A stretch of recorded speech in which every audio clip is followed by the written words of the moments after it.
Did you know that there are some special types of accommodations made for the use and need of digital nomads? In today's video, I want to share with you the beautiful co-living I'm currently staying at here in Canggu in Bali. Discuss what a co-living actually is, how much I paid for a monthly stay here, and also share some pros and cons of staying in a co-living. Hey guys, my name is Goran, I'm a digital nomad and I'm a freelancer in digital marketing and social media management. And in today's video, I would like to show you the co-living I'm currently staying at here in Canggu in Bali. So to start, I would like to show you first the room I'm having for this month, and then I will bring you all the information you need to know about staying in a co-living here in Bali. So as you can see in my background, we're having a beautiful pool here in the co-living, which I've actually never seen anybody using it so far. And now let's already move on to the room to have a look here. That's a beautiful, beautiful room with a queen size or even king size bed, I'm not even sure. Here we have a TV included, my laptop and a delicious cappuccino waiting for me. Everything you might need in a beautiful setting. And here we have a bathroom, which is already in service. As you can see, a shower, toilet, even some space. And yes, as you can see, the place is really beautiful. I'm having actually all I need here and it's so affordable, but more about the price a little bit later. In today's video you will learn more about the concept of co-livings. I will make a tour about the one I'm staying at, what is included, how much does it cost, and we will also discuss some of the pros and cons of staying in a co-living. But first of all, let's define what a co-living actually is. If you Google it up in the internet, there are many different definitions, but I found one which fits very well to the digital nomad lifestyle, and that is the co-living is a term used to describe shared living spaces for like-minded people to live, work and play together. So summarized, it's the place to be if you are a digital nomad, where you can find a good infrastructure to work from, to have fun, meet new and like-minded people. Actually, that's a perfect solution for digital nomads, one might think. But at the end, we will discuss also some of the cons, disadvantages of living in a co-living, so you will see if it's really the best fit for you and your journey or not.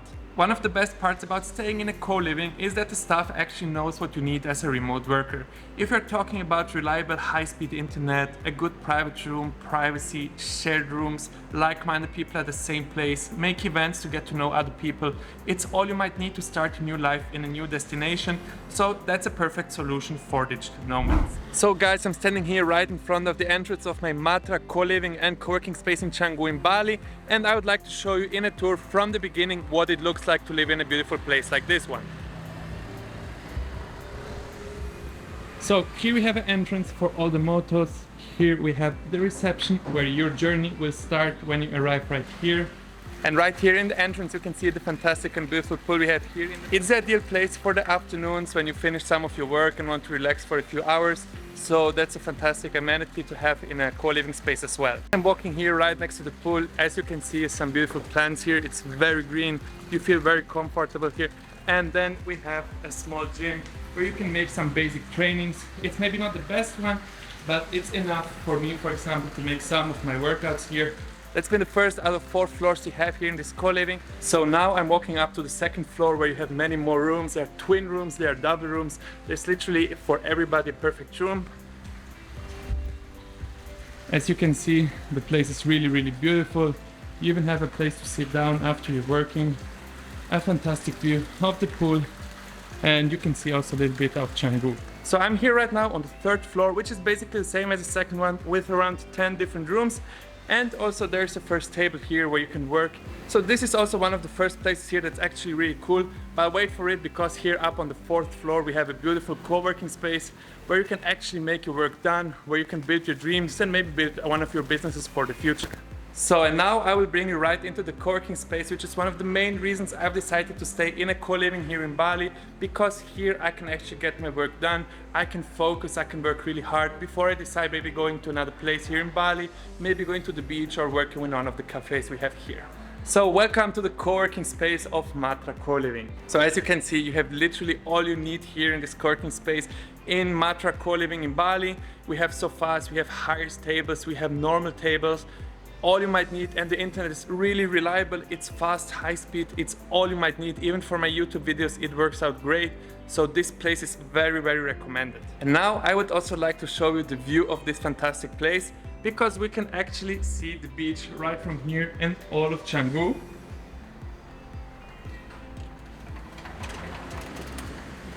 I'm not sure if you can actually see it, but right here at the end, it's like a 20 minutes walk from here. You have also access to the beach, to all the famous beach clubs here Bali has to offer. And last but not least, there's also 2 different separate rooms in this co-working space. As you can see, here we have a quiet room, which is currently open and free, where you can work in silence, where nobody's going to bother you, as I'm currently doing with my camera. So summarized, this place has all the things I need as a digital nomad here in Bali, for example. I have a co-working space, private bathroom, a private room, a pool, a gym, and a cafe if I want to get a fantastic and delicious coffee.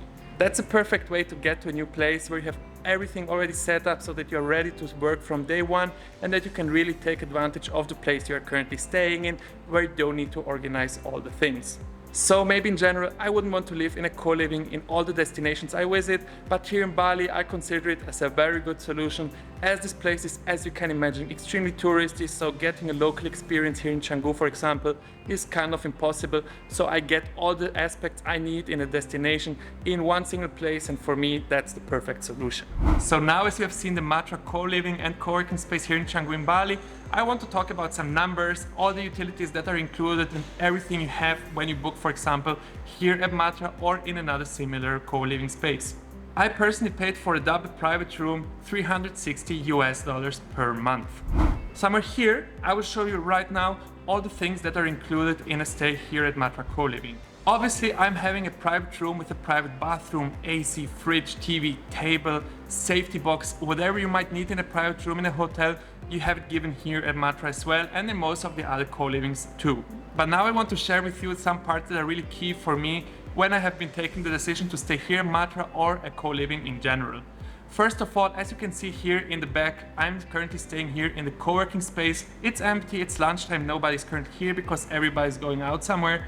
And that's the perfect place for a remote worker to focus, to be able to work and to get things done.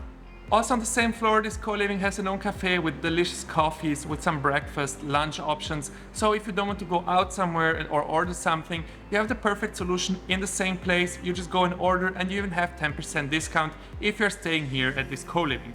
And because working is not everything, as you've already seen in the tour, there's a pool, there's a gym, there are some meeting rooms where you can talk to other people, get to know other people in your spare time. So if you want to mingle and also get things done, that's a perfect solution for you. So summarized, everything sounds really great, right? It's a perfect solution. You have a place to stay, you have a place to work, you have a place to eat, you have a place for your free time, which is the pool or the gym or the common rooms. So everything is great. But trust me, there are also some disadvantages or cons of staying in a co-living. Let's move on now to the next chapter of this video, the pros and cons of staying in a co-living. The first big pro of this list is that it's an all-in-one solution. You can meet like-minded people, you can work here, you have all you need with the infrastructure, the personal needs, all in one place, all for one price. That's a really great solution. So if you're looking for an easy get into new country or destination, a co-living might be the perfect solution for you, as people are really working hard to make everything very well for you, that you can enjoy your stay and be productive and have a good time. The second point of this list is a point that Airbnbs, hostels, hotels or other parts don't offer. So here you can actually focus on your work and do whatever you want, because there are people focusing to solve your problems, to make a really great stay for you as a remote worker. And trust me, being in an Airbnb with a bad internet connection, not being able to get in touch with an owner, or having some time to wait is much more difficult than being in a co-living. So this is actually a really great solution if you want to have all in one space, which is kind of similar as the first point, but in kind of a different direction. And now it's time to switch to the negative points of staying in a co-living. Actually, I also made 3 points, even though it's kind of difficult for me to consider 3 points as really negative. And the first point we will discuss right now is actually very important to me personally, and that's the main reason why I'm not staying a lot in co-livings. And I will show you also why I'm staying in a co-living here in Bali. As a remote worker, you are traveling a lot around the world, and for me personally, traveling is an enriching experience where I want to interact with different cultures, meet new people, and also just get a different way of living. But if I'm always staying in a co-living, I will always be surrounded by, like-minded people, which can also be a pro, but you're normally surrounded by people from the same countries all the time, who speak all the time the same language. So you're not having the real experience of staying in another country where you get to know all the processes of where you buy your food, how can you do this, where can you solve this problem. I really enjoy those things, even though sometimes it gets complicated. So for me here in Bali, in Canggu, which is so touristy that in this part of Bali it's very difficult to have a really local experience, it's a perfect solution for me. Another potentially negative point is maybe, for example, for introverts or for people who really value their own privacy. Here you have a private room, but you share a kitchen, you share common spaces, you share maybe facilities like pools, gyms. Some people don't really appreciate that. They prefer to have their own apartment, and when they want to get to know other people, they prefer to go out. So it's actually up to you what you prefer. If you prefer having a private room and then maybe get to know people on the same place you're staying at, or if you want to stay in your apartment and have your privacy 24/7, except you don't want to have it. Now on the full screen, I will also show you some of the positive and negative parts of staying in a co-living I found in a very good blog of anyplaces.com. You can now also maybe make a screenshot to keep some of those points on your phone if you're considering to stay in a co-living or not. So guys, we're already reaching the end of this video about my first experience in a co-living here in Bali as a digital nomad. I'm having a really great time because I can do all the things I need and I can enjoy the beautiful place here. Bali offers so many activities in your free time. It's a really perfect place for me, for my current situation where I need to focus a lot on some projects. Later on, I will also travel during the weekends and some days off to other parts of Bali. So if you enjoyed this kind of content, please feel free to hit the subscribe button, leave a like, a comment. Everything is very appreciated. It helps me out a lot to grow this channel. Thank you very much and see you in the next one.